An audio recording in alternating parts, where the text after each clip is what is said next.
Yung mga guys, bumili kami ng hotdog. Tapos yung tapos longganisa. Tapos karne. Tapos isda na tamban. Tapos tilapia. Yan, tilapia. Saging na lakatan.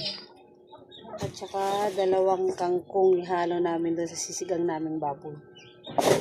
Tapos ito gabi.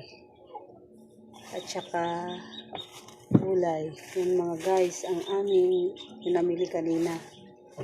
Ang iluluto namin ngayon ay yung sinigang na baboy. With kangkong at gabi. Yan mga guys. Karne ng baboy.